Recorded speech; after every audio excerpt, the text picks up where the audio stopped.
Hi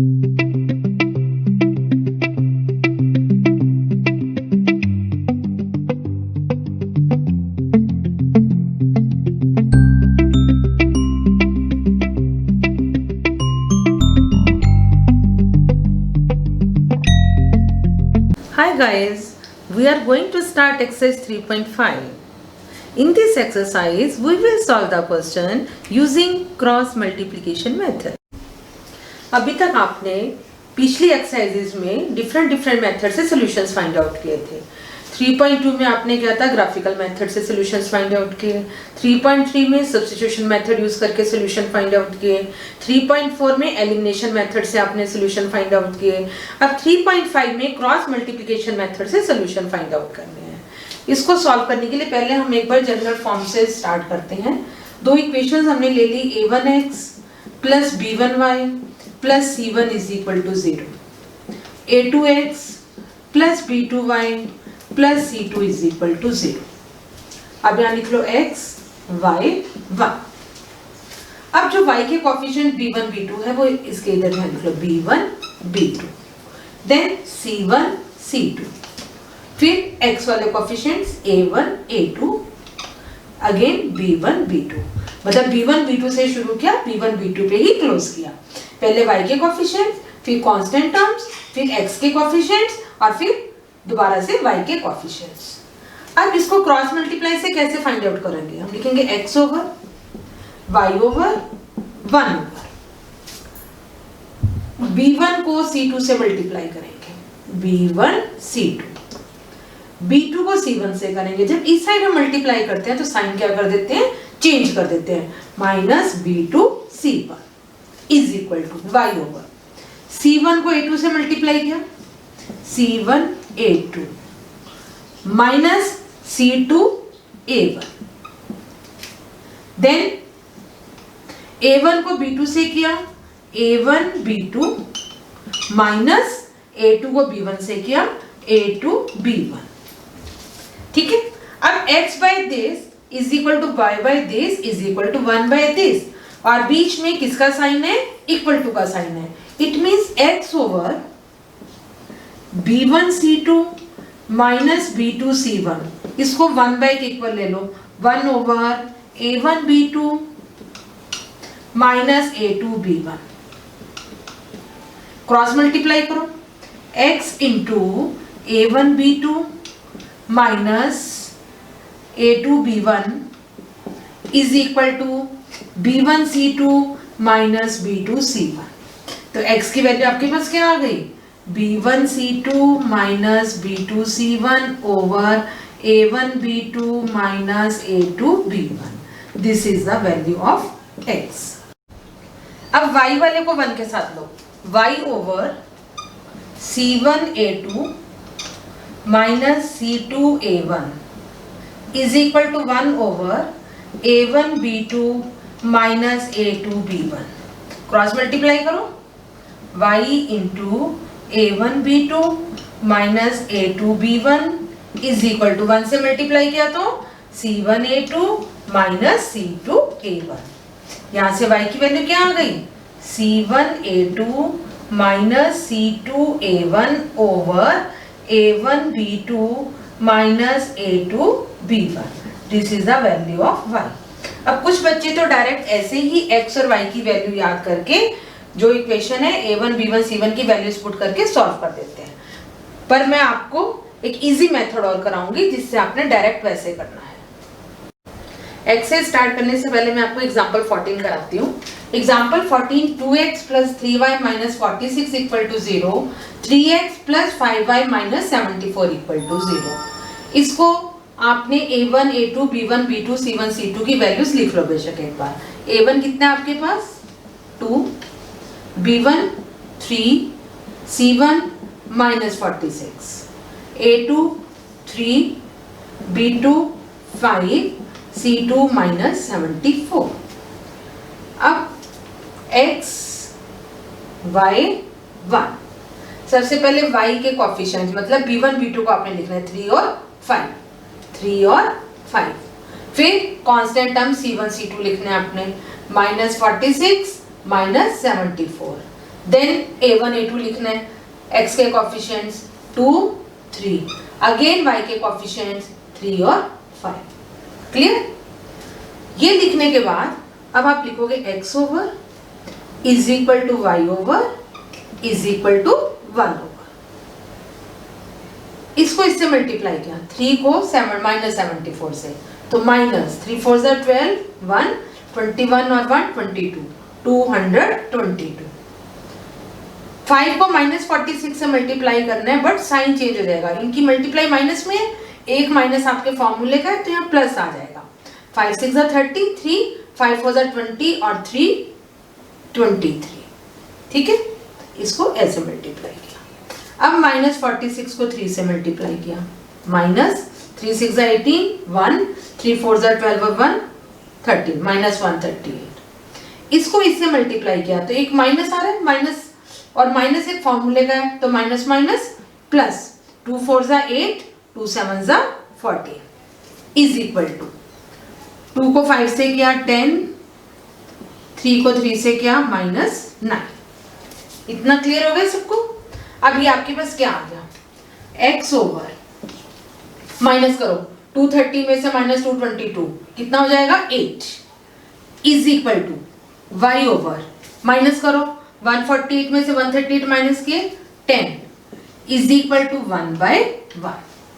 ठीक है, अब x/8 और y/10 को टर्न बाय टर्न 1/1 के साथ क्या कर देंगे, कंपेयर कर देंगे। अब x/8 इज इक्वल टू 1/1, या 1 एक ही बात है, this implies x is equal to 8, तो वैल्यू ऑफ x क्या आ गया आपके पास 8।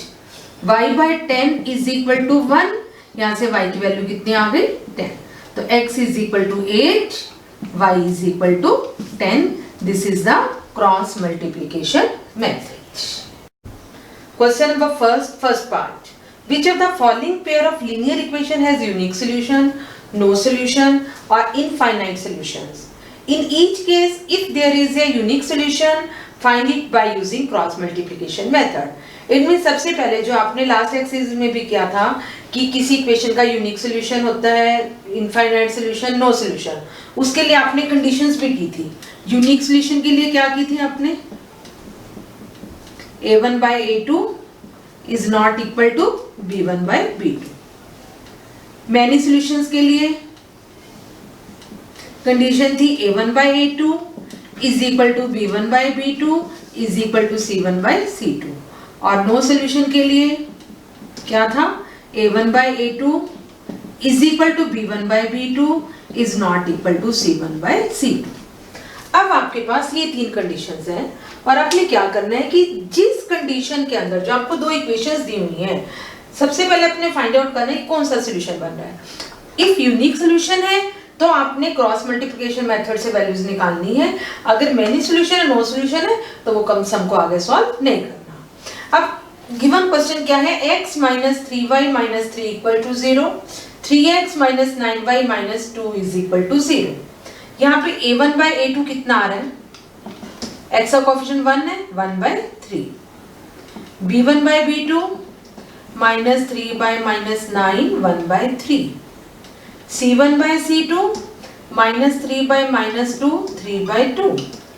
क्या देख रहे हो आप, a1/a2 b1/b2 की वैल्यू सेम है, बट c1/c2 इनके इक्वल नहीं है। We see a1/a2 is equal to b1/b2 not equal to c1/c2। इसका मतलब कौन सा सोल्यूशन है, नो सोल्यूशन। नो सोल्यूशन की कंडीशन क्या थी, when a1/a2 is equal to b1/b2 not equal to c1/c2, तो hence the given equations have no solution. तो इस सम को आगे हम सॉल्व नहीं करेंगे, सिर्फ यूनिक सोल्यूशन में हमने वैल्यूज फाइंड आउट करनी है। Clear? Second part, 2x plus y is equal to 5, 3x plus 2y is equal to 8। ठीक है, तो पहले इसको हम उस फॉर्म में लिखेंगे, ax plus by plus c equal to 0 की फॉर्म में। 2x plus y minus 5 is equal to 0, 3x plus 2y minus 8 equal to 0। अब फर्स्टली हमने ये देखना है कि इनका यूनिक सॉल्यूशन बनता है या मैनी सॉल्यूशंस बनते हैं या नो सॉल्यूशन बनता है। तो उसको देखने के लिए हमें क्या फाइंड आउट करना पड़ेगा, a1/a2, उसकी वैल्यू कितनी है 2/3, b1/b2 की वैल्यू कितनी है 1/2 और c1/c2 की वैल्यू -5/-8। अब आप देख रहे हो कि a1/a2 is not equal to b1/b2. a1/a2 is not equal to b1/b2. So it has unique solution. जब यूनिक सोल्यूशन है तो हमें वैल्यूज निकालनी है यूजिंग क्रॉस मल्टीप्लिकेशन मेथड। उसमें मैंने आपको क्या बताया था, क्रॉस मल्टीप्लिकेशन मेथड में क्या करना है, x y 1। सबसे पहले आपने क्या लिखना है, b1 b2 y वाले कोएफिशिएंट्स 1 और 2, फिर कांस्टेंट टर्म्स -5 -8, फिर x के कोएफिशिएंट्स 2 3, अगेन y वाले 1 2। क्लियर। अब हम लिखेंगे x over is equal to y over is equal to 1। मैं एक लाइन लगा के सेपरेट कर देती हूँ ताकि आपको क्लियरली पता लगे। x ओवर x y 1, हमने यहाँ पे पहले b1 b2 लिखा, फिर c1 c2, फिर a1 a2, फिर b1 b2। अब x over is equal to y over is equal to 1 over, इसकी इससे मल्टीप्लाई कितनी है -8, ठीक है। फिर इसकी इससे मल्टीप्लाई -10 बना पर साइन चेंज होगा +10 हो गया। क्लियर। अब y के नीचे -5 को 3 से मल्टीप्लाई किया -15, देन -8 को 2 से मल्टीप्लाई किया, ये -16 था पर साइन चेंज होगा +16, फिर 2 को 2 से मल्टीप्लाई किया 4, देन 3 को 1 से किया और साइन चेंज -3। इतना क्लियर हो गया सबको। अब x ओवर कितना आ गया 10 -8 2 is equal to y over 16 -15 1 is equal to 1 over 1। अब वही सेम x वाली टर्म्स को और y वाली को एक बार इसके साथ आपने कंपेयर करना है। x/2 is equal to 1/1, x is equal to 2, y/1 is equal to 1/1, y is equal to 1। It means आपके पास x is equal to 2, y is equal to 1 आ गया। Third part 3x - 5y is equal to 20, 6x - 10y is equal to 40। पहले हम इसको a1x + b1y + c1 = 0 वाली form में लिखेंगे। 3x - 5y - 20 is equal to 0, 6x - 10y - 40 equal to 0। ठीक है। अब हमें ये शो करना है कि इसका कौन सा सोल्यूशन बनता है, यूनिक बन रहा है, नो सोल्यूशन बन रहा है या इनफाइनाइट सोल्यूशन बन रहा है। तो वो कैसे चेक करेंगे, a1/a2 b1/b2 c1/c2 find out करके। अब ये a1/a2 कितना हो गया 3/6 1/2, b1/b2 y के कोएफिशिएंट्स -5/-10 1/2, c1/c2 -20/-40 1/2। अब आप क्या देख रहे हो, a1/a2 b1/b2 c1/c2 तीनों की ही वैल्यूज क्या आ रही है 1/2 1/2 1/2। जब तीनों इक्वल होते हैं, since a1/a2 is equal to b1/b2 is equal to c1/c2। जब तीनों इक्वल हो तो कैसे सोल्यूशन होते हैं, many solution. So it has infinite solutions। Fourth part, x - 3y - 7 equal to 0, 3x - 3y - 15 equal to 0। Again find a1/a2 1/3, b1/b2 -3/-3 that is 1। यहीं से clear हो रहा है कि a1/a2 जो है वो b1/b2 के इक्वल नहीं है। When a1/a2 not equal to b1/b2 तो किस तरह के सोल्यूशन होते हैं, यूनिक सोल्यूशन। ठीक है, इट हैज यूनिक सोल्यूशन। अब यूनिक सोल्यूशन है तो हमें कौन से मेथड से वैल्यूज फाइंड आउट करनी है? क्रॉस मल्टीप्लिकेशन मेथड से हमें वैल्यू फाइंड आउट करनी है। अब क्रॉस मल्टीप्लिकेशन मेथड में क्या था, हम कैसे लिखते हैं? x y 1। सबसे पहले y के कोएफिशिएंट b1 b2 जो है -3 -3, फिर c1 c2 -7 -15, देन x के कोएफिशिएंट 1 3, अगेन y के कोएफिशिएंट -3 -3। ठीक है, इतना क्लियर है सबको? अब वही x over is equal to y over is equal to 1 over. अब आप देख रहे हो, इसको इससे मल्टीप्लाई किया, -3 को -15 से मल्टीप्लाई किया, क्या हो गया? 45। जब -3 को -7 से करेंगे +21, बट हमें साइन चेंज करना है, -21। क्लियर? -7 को -3 से किया, -21, -15 को 1 से किया, -15, बट साइन चेंज +15। अब 1 के नीचे 1 को -3 से किया, -3, 3 को -3 से किया, -9, बट साइन चेंज तो +9। अब आपके पास क्या आ गया? ये x over 24 is equal to y by में -6 इज इक्वल टू 1 बाय में 6। ठीक है, अब इनको हम कांस्टेंट टर्म के साथ लेंगे। दिस इंप्लाइज x बाय 24 is equal to 1 by 6, 6x is equal to 24, x is equal to 24 by 6, x is equal to 4। ठीक है, ये आपके पास एक इक्वेशन x की वैल्यू आ गई। y की वैल्यू फाइंड आउट करने के लिए y over -6 equal to 1 by 6, cross multiply 6y equal to -6, y is equal to -1। तो आपके पास x की वैल्यू आ गई 4 और y की वैल्यू आ गई -1।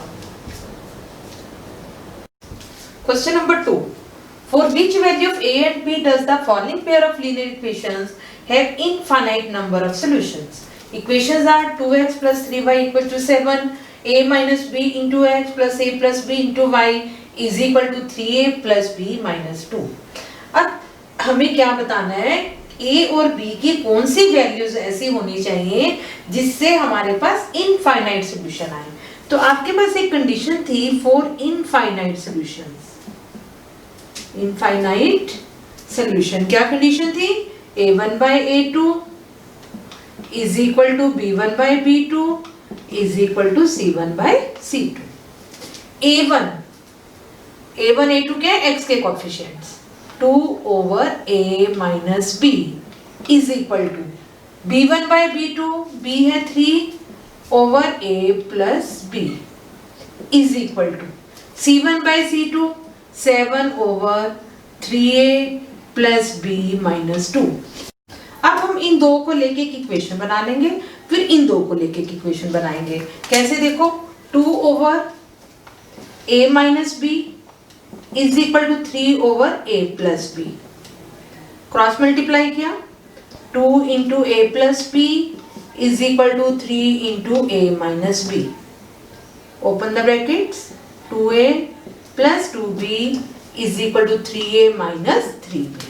3a को इधर ले आए, 2a minus 3a minus a plus 2b plus 3b plus 5b is equal to 0। This is your equation number 1। अब सेकंड इक्वेशन कैसे बनाएंगे? 3 over a plus b is equal to 7 over 3a plus b minus 2। 3 into cross multiply किया, 3a plus b minus 2 is equal to 7 into a plus b। 3 3 जा 9a plus 3b minus 6 is equal to 7a plus 7b। अब 9a minus 7a 2a plus 3b minus 7b means minus 4b is equal to minus 6 इस side आके plus 6। पूरी equation 2 का multiple है, it means divided by 2। जब हमने divide किया तो a minus 2b is equal to 3. This is the equation number 2 आपकी आ गई. Minus a plus 5b equal to 0 first equation, a minus 2b is equal to 3 second equation. अब अपने substitution method क्या है, एलिमिनेशन मेथड क्या है, cross multiplication method क्या है, कोई भी एक मेथड यूज करके हम a और b की वैल्यूज फाइंड आउट कर सकते हैं. फर्स्ट इक्वेशन थी minus a plus 5b equal to 0 और a minus 2b is equal to 3 second. Plus a minus a cancel, elimination method use कर रहे हैं. 5 में से 2 गए 3, 3b इक्वल टू 3, तो b की वैल्यू आ गई 1, 3/3 1. अब b की वैल्यू किसी एक इक्वेशन में क्या कर दो, पुट कर दो. Minus a plus 5b is equal to 0, minus a plus 5 into 1 equal to 0, minus a plus 5 equal to 0, minus a equal to minus 5 या a इज इक्वल टू 5. तो value of a equal to 5, value of b is equal to 1. अगर आप a और b की values इसमें put करते हो और फिर आप सॉल्यूशंस फाइंड आउट करते हो, a1/a2, b1/b2, c1/c2, सारे आपस में क्या आएंगे, equal. Second part, question number second. For which value of k will the following pair of linear equation have no solution?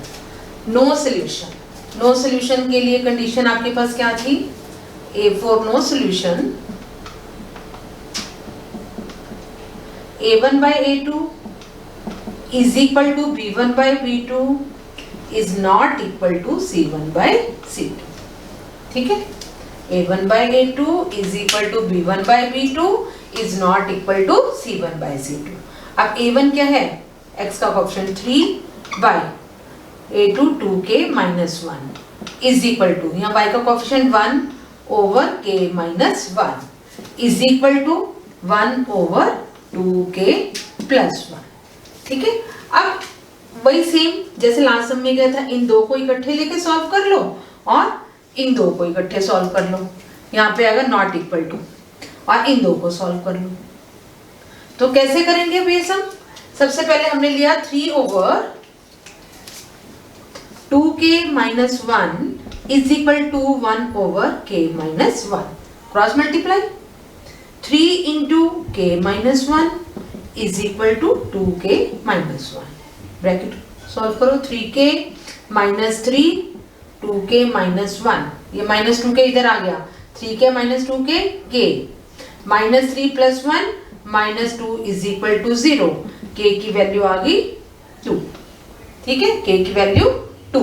इसका मतलब अगर k की वैल्यू 2 है, सपोज मैं इस इक्वेशन पुट करती हूँ, तो ये आपके पास क्या बन जाएगा, मैं आपको समझाने के लिए कर रही हूँ. k की वैल्यू 2 पुट करी तो 2 2 जा 4, 4 में से 1 माइनस किया 3x plus 2 minus 1 y is equal to 5.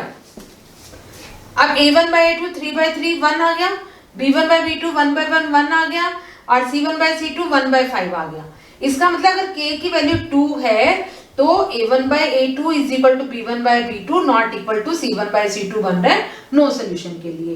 अब अगर हम ये भी निकाल लें यहाँ से कि k की वैल्यू क्या नहीं होनी चाहिए, वो यहाँ से करेंगे 1 over k minus 1 is not equal to 1 over 2k plus 1. अब इसको कैसे करेंगे, 2k plus 1 क्रॉस मल्टीप्लाई जब किया is not equal to k minus 1. 2k में से k गए, k is not equal to -2. मतलब यहाँ पे आपकी है k is equal to 2. k अगर 2 होगा तो आंसर आपका आएगा नो सोल्यूशन. और k is not equal to -2, k की वैल्यू -2 नहीं होनी चाहिए. k की वैल्यू -2 नहीं होनी चाहिए. क्यों, अब आपको वैसे मैं सॉल्व करके दिखाती हूँ. जब k को -2 पुट किया तो क्या हो गया, ये 2k - 1 किसके इक्वल हो गया, -4 -1 -5. जब k को आपने यहाँ -2 पुट किया k -1 में -2 -1 -3. अब आपके पास a1/a2 कितना हो गया 3/-5 और b1/b2 कितना हो गया 1 over -3. तो ये आपस में नॉट इक्वल आ रहे हैं तो यूनिक सॉल्यूशन बन जाता है. तो इसका मतलब k की वैल्यू -2 नहीं होनी चाहिए, k की वैल्यू सिर्फ क्या होनी चाहिए 2 होनी चाहिए. तो this is the answer, value of k is equal to 2 and not equal to -2.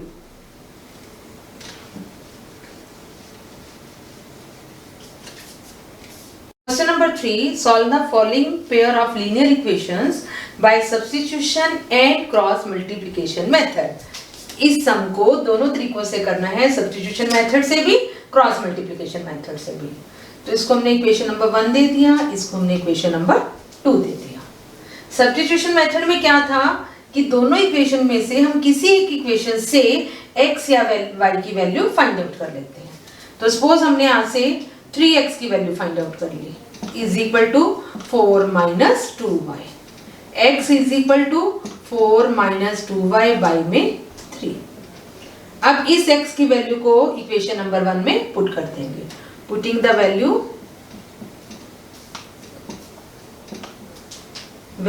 इन 1। हम कौन सा मेथड कर रहे हैं? सब्स्टिट्यूशन मेथड कर रहे हैं, सब्स्टिट्यूशन मेथड। ठीक है, अब फर्स्ट इक्वेशन आपके पास क्या थी? 8x plus 5y is equal to 9। 8 into x की वैल्यू क्या है? 4 माइनस 2y बाई में 3 plus 5y is equal to 9। अब हमें क्या करना पड़ेगा? यहाँ पे 3 एलसीएम लेना पड़ेगा। 3 एलसीएम लिया, 8 4 जा 32 माइनस 16y प्लस 5 3 जा 15y इज इक्वल टू 27। अब आपके पास क्या आया? 15y माइनस 16y से बना minus y is equal to 27 minus 32। तो minus y is equal to minus 12 में 7 के 5 माइनस 5, माइनस से minus cancel, y is equal to 5। हमने y की वैल्यू क्या फाइंड आउट कर ली? 5। अब y की वैल्यू इसमें पुट कर देंगे, x is equal to 4 minus 2y by में 3, x की वैल्यू आ जाएगी, x is equal to 4 minus y को 5 पुट किया तो 2 5 जा 10 बाई में 3, x is equal to minus 6 by 3, x is equal to minus 2। तो आपके पास क्या आंसर आया? x is equal to minus 2 and y is equal to 5। ये वैल्यू आपने कौन से मेथड से फाइंड आउट की है? सब्स्टिट्यूशन मेथड से। अब देखो हम same answer cross multiplication method से भी करेंगे। अब हमने क्रॉस मल्टीप्लिकेशन मेथड से करना है, तो सबसे पहले तो हमें इसको जनरल फॉर्म में लिखना पड़ेगा, ax plus by plus equal to 0 वाली फॉर्म में। तो फर्स्ट इक्वेशन आपकी होगी 8x plus 5y minus 9 equal to 0, 3x plus 2y minus 4 equal to 0। अब नेक्स्ट स्टेप क्या था? x y 1। सबसे पहले हमने y के कोएफिशिएंट्स b1 b2 इधर साइड पे लिख लिए 5 2, फिर c1 c2 माइनस 9 माइनस 4, फिर a1 a2 8 3 और फिर दोबारा से 5 और 2। ठीक है, अब नेक्स्ट स्टेप क्या था आपका? x over is equal to y over is equal to 1 over. अब इसमें आप क्या करोगे? सबसे पहले ये मल्टीप्लाई की 5 इंटू माइनस 4, ये कितना हो गया? Minus 20। Then minus 2 into minus 9 minus 18, minus 18 से साइन चेंज किया प्लस 18। क्लियर? अगेन 9 और माइनस 9 और 3 की मल्टीप्लिकेशन माइनस 27 और माइनस 4 और 8 की मल्टीप्लिकेशन है minus 32, but sign change plus 32। Again 8 और 2 की मल्टीप्लिकेशन 16 और 3 और 5 की मल्टीप्लिकेशन 15, साइन माइनस का आएगा माइनस 15। अब आपके पास क्या आ गया? ये x by minus 20 plus 18 minus 2 is equal to y by 32 minus 27 5 is equal to 1 by 1। जब हमने x बाय माइनस 2 को 1 बाय 1 लिया, यहां से x की वैल्यू आ गई माइनस 2। जब y बाय 5 को 1 बाय 1 के इक्वल लिया तो y की वैल्यू आ गई 5। x is equal to minus 2, y is equal to 5। ये आंसर हमने क्रॉस मल्टीप्लिकेशन मेथड से निकाला है। सब्स्टिट्यूशन मेथड से भी सेम आंसर था, क्रॉस मल्टीप्लिकेशन मेथड से भी सेम आंसर है। Clear? Question number 4, form a pair of linear equation in the following problems and find their solution using any method. ये आपको स्टेटमेंट सम्स दिए हुए हैं, उनकी पहले अपनी इक्वेशंस फॉर्म करनी है इन टू वेरिएबल्स में, और फिर उसको किसी भी मेथड से आपने सॉल्व करना है, आइदर यूज सब्स्टिट्यूशन मेथड और एलिमिनेशन मेथड और क्रॉस मल्टीप्लिकेशन मेथड, जो आपको कन्वीनियंट लगे आप उस मेथड से सॉल्व कर सकते हो। अब क्वेश्चन क्या है, a part of monthly hostel charges is fixed, hostel के चार्जेस का कुछ पार्ट फिक्स है कि आपको देना है, and remaining depends on the number of days one has taken food in the mess, और बाकी जो आप जितने दिन खाना खा रहे हो उसके ऊपर डिपेंड है। When a student A takes food for 20 days, she has to pay ₹1000. अब एक स्टूडेंट A 20 डेज के लिए फूड लेता है तो उसको 1000 पे करना पड़ रहा है as hostel charges, whereas a student B who takes food for 26 days pays ₹1180 as hostel charges. Find the fixed charges and food cost of food per day. तो हम इसमें क्या करेंगे, फिक्स चार्जेस पोज कर लेते हैं। Let fixed charges is ₹X, और cost of food per day जो है, चार्जेस पर डे, वो सपोज कर लिया हमने ₹Y। अब जो स्टूडेंट ए है वो 20 डेज के लिए फूड लेता है और 1000 रुपीज पे कर रहा है, तो x उसकी फिक्स अमाउंट है जो उसको देनी ही देनी है, x प्लस कितने दिन फूड लिया, 20 डेज लिया, एक दिन के चार्जेस y रुपीज हैं, तो 20 डेज के चार्जेस कितने हो गए, 20y is equal to 1000। This is the equation number 1। जो दूसरा स्टूडेंट बी था उसने 26 डेज के लिए फूड लिया और 1180 पे किया, तो x तो उसकी फिक्स चार्जेस ही है, फूड लिया उसने 26 डेज, एक दिन का y रुपीज है, तो 26 डेज का 26y, और टोटल मनी कितनी पे कर रहे हैं, 1180। ठीक है, अब आपके पास दो इक्वेशंस आ गई। अब आपको कोई भी मेथड जो आपको इजी लगता है उस मेथड से आप सॉल्व करके x और y की वैल्यू निकाल लोगे। मैं ये एलिमिनेशन मेथड यूज कर रही हूँ। दो इक्वेशंस आपके पास आ गई, ये वेरिएबल सेम है, x सेम है, तो हमने क्या किया, दोनों इक्वेशंस को सब्ट्रैक्ट कर दिया। सब्ट्रैक्ट करने के लिए साइन चेंज किए, माइनस माइनस माइनस, ये कैंसिल, यहां से आ गया -6y इज इक्वल टू -180, तो y की वैल्यू आ गई -180 बाय -6 30। अब आपके पास y की वैल्यू आ गई 30।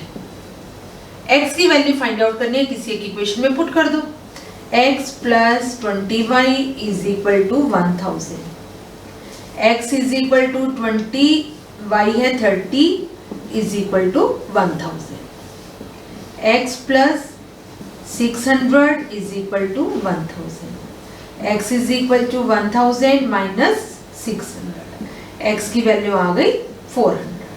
ठीक है, अब आपने x किसको सपोज किया था, फिक्स चार्जेस को, देयरफॉर फिक्स चार्जेस इज ₹400, और चार्जेस पर डे क्या हो गया,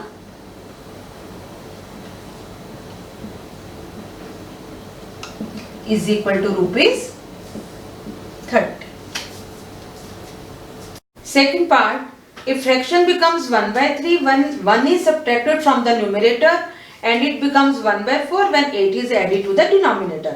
Find the fraction. तो इसमें आपको वही न्यूमरेटर डिनोमिनेटर सपोज करना पड़ेगा। Let numerator is equal to x और denominator is equal to y. तो फ्रैक्शन क्या हो जाएगी, x by y, numerator by denominator. अब स्टेटमेंट क्या है, इफ फ्रैक्शन बिकम्स 1/3, मतलब x by y की वैल्यू 1/3 बन जाती है when 1 is subtracted from the numerator. According to statement क्या हो जाएगा कि 1 को न्यूमरेटर में से माइनस कर रहे हैं, मीन x minus 1, और डिनोमिनेटर में कुछ नहीं कर रहे तो y रहेगा, is equal to 1/3। Cross multiply किया, 3 into x minus 1 is equal to y, 3x minus 3 equal to y, 3x minus y is equal to 3. This is the equation number 1. ठीक है, अब सेकेंड इक्वेशन के लिए, it becomes 1/4 when 8 is added to the denominator, it means अब there is no change in numerator.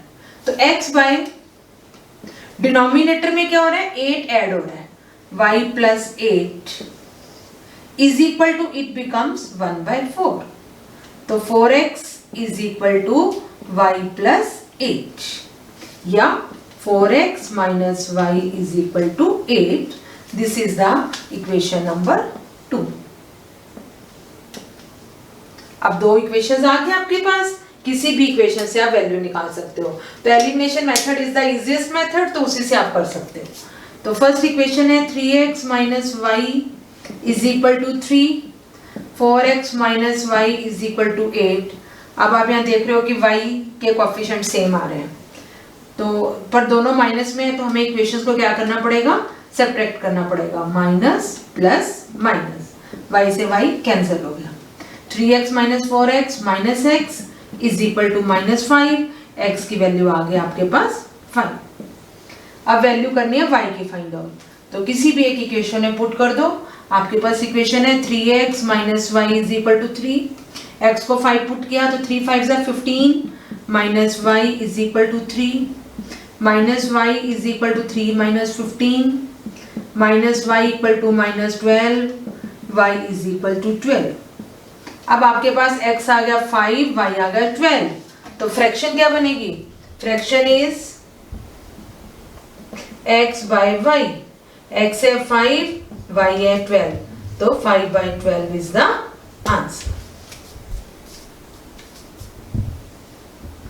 Third part, Yash scored 40 marks in a test, getting 3 marks for each right answer and losing 1 mark for each wrong answer। Means यश के किसी test में 40 marks आए हैं, जो उसके ठीक questions हुए हैं, जिनके ठीक आंसर है, उनको हर क्वेश्चन के 3 मार्क्स मिले, और जो रॉन्ग आंसर थे उसका 1 मार्क पर क्वेश्चन कट हो गया। Had 4 marks been awarded for each correct answer and 2 marks been deducted for each incorrect answer। मतलब जो करेक्ट आंसर्स हैं, अगर उसको उसके 4 मार्क्स मिलते और इनकरेक्ट के 2 मार्क्स डिडक्ट हो जाते, तब उसका स्कोर बन जाता 50। How many questions were there in all? तो हम सपोज कर लेते हैं, let number of right answers x है। राइट क्वेश्चंस लिख लो, आंसर्स की जगह right questions is equal to x और number of wrong questions is equal to y। अब अकॉर्डिंग टू स्टेटमेंट क्या होगा कि अगर उसको 3 मार्क्स मिल रहे हैं राइट आंसर के लिए, राइट क्वेश्चन उसके x थे, एक क्वेश्चन के अगर 3 मार्क्स मिल रहे हैं तो x क्वेश्चन के कितने मिले, 3x, और 1 मार्क कट हो रहा है रॉन्ग के लिए, रॉन्ग क्वेश्चन y थे, तो -1 इंटू वाई, जो कट हो गए वो हमें क्या करने पड़ेंगे, माइनस करने पड़ेंगे, तो उसका स्कोर कितना बनता है, 40। This is the equation number 1। अब सेकेंड इक्वेशन में देखो, had 4 marks been awarded for each correct answer, correct answer के उसको 4 मार्क्स मिल रहे हैं, तो इसका तो 4x हो गया, और 2 मार्क्स कट हो रहे हैं इनकरेक्ट आंसर के लिए, तो y क्वेश्चन से जो रॉन्ग हुए हैं तो -2y हो गया, इज इक्वल टू, अब उसका स्कोर कितना आया है, 50। ठीक है, ये इक्वेशन नंबर हो गई सेकंड। अब using any method you can find the value of x and y। चलो अब इसमें हम सब्स्टिट्यूशन मेथड यूज करते हैं। 3x minus y is equal to 40, 3x minus 40 is equal to y, y की वैल्यू आपके पास आ गई 3x minus 40। अब इसको दूसरी इक्वेशन में पुट करते हैं, 4x minus 2y is equal to 50, 4x minus 2 into y की वैल्यू है 3x minus 40 is equal to 50, तो 4x minus 6x plus 80 is equal to 50, ये हो गया -2x, 50 minus 80 minus 2x equal to -30, x is equal to 15, x की value आ गई आपके पास 50। अब x की वैल्यू पुट कर दो, 3x minus 40 is equal to y, 3 into 15 45 minus 40 is equal to y, तो y की वैल्यू आ गई 5। ठीक है, अब आपके पास x क्या थे, जो राइट थे x, और रॉन्ग क्वेश्चंस कितने थे, y, तो टोटल क्वेश्चंस कितने हो गए, टोटल क्वेश्चंस कितने हो गए? x plus y. जितने क्वेश्चंस राइट थे और जितने क्वेश्चंस रॉन्ग थे। तो राइट थे आपके पास 15, रॉन्ग थे आपके पास 5। तो इसका मतलब टोटल क्वेश्चन आपके पास कितने हो गए? 20। Fourth part, places A and B are 100 kilometre apart. दो प्लेसेस हैं A और B, इन दोनों में 100 किलोमीटर का डिस्टेंस है। On a highway one car starts from A and another from B at the same time. एक कार A से जा रही है, एक कार B से चल रही है सेम टाइम पे। If the cars travel in same direction, same direction में जा रही है, मतलब ये सपोज ये भी इधर जा रही है और B भी इधर जा रही है, दोनों कार सेम डायरेक्शन में जा रही हैं। दे मीट इन 5 आवर्स, तो एक दूसरे को कहीं ना कहीं मान लो यहाँ आगे मिले तो 5 आवर्स में मिल रहे हैं। If they travel towards each other, अगर वो दोनों एक दूसरे की तरफ आती हैं, मतलब ये इधर जा रही है और ये इधर आ रही है, then they meet each other in 1 hour. What are the speeds of 2 cars? तो पहले तो हम स्पीड सपोज कर लो। Let speed of car A is x kilometre per hour. Speed हमेशा किलोमीटर पर आवर में ली जाती है। Speed of car B is y kilometre per hour. अब जब दोनों सेम डायरेक्शन में चल रही हैं, B भी इधर जा रही है, A भी इधर जा रही है, तो दोनों 5 आवर्स के बाद मिलते हैं। इसका मतलब कि जो A कार है इसने ये 100 किलोमीटर डिस्टेंस एक्स्ट्रा कवर करना है, क्योंकि B यहां से चली, यहां से चल के मान लो यहां पहुंच गई। A ने यहां से चलना है, A 100 किलोमीटर तो पहले कवर करेगी, फिर आगे B जितना करेगी। तो यहाँ से एक चीज तो क्लियर हो रही है कि A की स्पीड ज्यादा आएगी और B की स्पीड क्या आएगी? कम आएगी। तो दोनों 5 आवर्स में मिल रही है, तो हम पहले फाइंड आउट कर लेंगे कि दोनों कार्स ने 5 आवर्स में कितना कितना डिस्टेंस कवर किया। तो distance covered by car A in 5 hours. Distance का फॉर्मूला क्या होता है? Speed into time. अब A की स्पीड x है, टाइम 5 आवर्स है, तो 5x किलोमीटर। अब किलोमीटर लगेगा क्योंकि डिस्टेंस है। Distance covered by car B in 5 hours, वो हो जाएगा 5y किलोमीटर। अब अकॉर्डिंग टू स्टेटमेंट क्या बन गया? इसने यहां से यहां तक समझो 5 यहां पहुंचे मिलते हैं, इसका डिस्टेंस है 5x, यहां तक 5x, और इसका डिस्टेंस है 5y। इसका तो 5x में से जब मैं ये 5y माइनस करती हूं तो किसके इक्वल हो गया? 100 के इक्वल हो गया। मतलब पहली वाली कार ने 100 किलोमीटर ज्यादा डिस्टेंस कवर किया है। तो it means 5x minus 5y is equal to 100। अब आपके पास ये 5 का मल्टीपल है, तो 5 से इक्वेशन डिवाइड हो जाएगी। x minus y is equal to 20। This is the equation number 1। ठीक है। अब दूसरी कंडीशन क्या है? If the cars travel in same direction. अब एक कार यहाँ A से चल रही है, एक कार B से, और एक दूसरे की तरफ जा रहे हैं। If the cars travel towards each other, एक दूसरे की तरफ आ रही हैं, तो ये इधर जा रही है, इधर आ रही है, तो इसका मतलब दोनों कार्स ने आपस में मिलके 100 किलोमीटर कवर किया, दोनों कार्स ने, और टाइम लगा 1 आवर। अब 1 आवर के अंदर x kilometre speed, x kilometre per our का मतलब क्या है कि 1 आवर में x किलोमीटर कवर करना, 1 आवर में y किलोमीटर कवर करना। तो दोनों से मिला के क्या हो जाएगी second equation? x plus y is equal to 100। This is the equation number 2। ठीक है। अब आपके पास दो इक्वेशंस आ गई, x minus y equal to 20 and x plus y is equal to 100। अब यहां से क्या होगा? Sorry, x minus y equal to 20। अब आपके पास y, देखो ये minus y plus y, equations को हम क्या कर देंगे? ऐड कर देंगे। y से y cancel, 2x is equal to 120, x is equal to 60। ठीक है। अब वैल्यू पुट कर दो दूसरी इक्वेशन में, x plus y is equal to 100, 60 plus y is equal to 100, तो y आ गया 40, 100 माइनस 60 40। अब आंसर कैसे लिखेंगे, x क्या था y क्या था, x क्या था स्पीड ऑफ कार है, therefore speed of car A is equal to 60 kilometre per hour और speed of car B is equal to 40 kilometer per hour. This is the answer. Fifth part, the area of rectangle gets reduced by 9 square units if its length is reduced by 5 units and breadth is increased by 3 units. If we increase the length by 3 units and breadth by 2 units, the area increased by 67 square units. Find the dimensions of the rectangle. Rectangle की dimensions आपको पता क्या होती है, length और breadth होती है, तो let length is equal to x unit और breadth is equal to y unit. तो एरिया ऑफ रेक्टेंगल का फॉर्मूला क्या होता है, L इंटू बी। ठीक है, अब क्या क्वेश्चन है कि area of rectangle gets reduced by 9, rectangle का एरिया 9 स्क्वायर यूनिट कम हो जाता है if length is reduced by 5 unit. Length 5 unit से रिड्यूस हो रही है तो न्यू लेंथ आपकी x माइनस 5 हो गई, और ब्रेड्थ जो है इंक्रीज बाय 3, ब्रेड्थ आपकी 3 यूनिट इंक्रीज हो रही है, मींस y प्लस 3।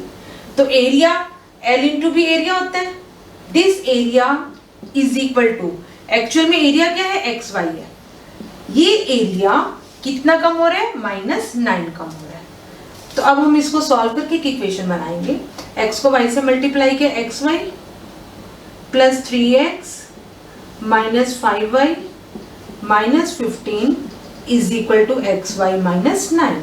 आप देख रहे हो xy से xy क्या हो गया, कैंसिल हो गया, तो 3x minus 5y is equal to minus 9 plus 15 6।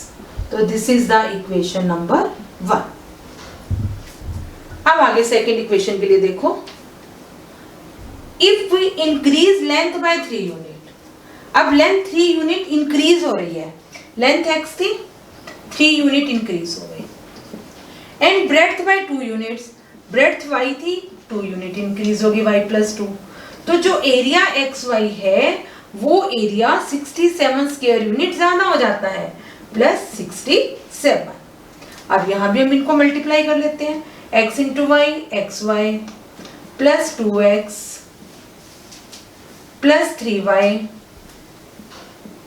Plus 6 is equal to x y plus 67। X y से एक्स वाई क्या हो गया, कैंसिल हो गया, तो 2x plus 3y is equal to, ये 6 इधर जाके माइनस हो जाएगा 61। This is the equation number 2। अब फर्स्ट और सेकंड दो इक्वेशंस आपके पास आ गई हैं, इन दोनों से हम x और y की वैल्यू फाइंड आउट करेंगे। अब फर्स्ट इक्वेशन है 3x minus 5y is equal to 6। यहाँ से हम क्या करते हैं, 3x की वैल्यू निकालें, सब्स्टिट्यूशन मेथड से कर लेते हैं, 6 plus 5y, x is equal to 6 plus 5y by में 3। इस वैल्यू को किस में पुट करेंगे, सेकेंड इक्वेशन में। सेकेंड इक्वेशन है 2x plus 3y is equal to 61। Just pause the video and note down, थोड़ा इधर रब कर लेते हैं। 2x plus 3y is equal to 61, x की वैल्यू पुट की हमने, 6 plus 5y by 3 plus 3y is equal to 61। अब यहाँ पे आपके पास 3 क्या आ जाएगा, एलसीएम आ जाएगा, 2 6 12 plus 10y plus 9y is equal to 183। यहाँ से आपके पास क्या आ गया, 10 और 9 19y इज इक्वल टू 12 इधर आके माइनस हो जाएगा 171। तो y की वैल्यू आ गई 171 बाय में 19 9 जा 171, तो y की वैल्यू आ गई 9। अब y की वैल्यू इसमें पुट कर दो, x is equal to 6 plus 5y by 3 था, x is equal to 6 plus 9 5 जा 45 by 3, x is equal to 51 by 3, cancel हो गया, आ गया 17। तो x इज इक्वल टू 70। अब x क्या था, लेंथ थी, therefore length is equal to 17 unit, therefore length is equal to 17 unit और breadth is equal to how much, 9 units. This is the answer. This completes exercise 3.5. For next exercise 3.6, watch my next video.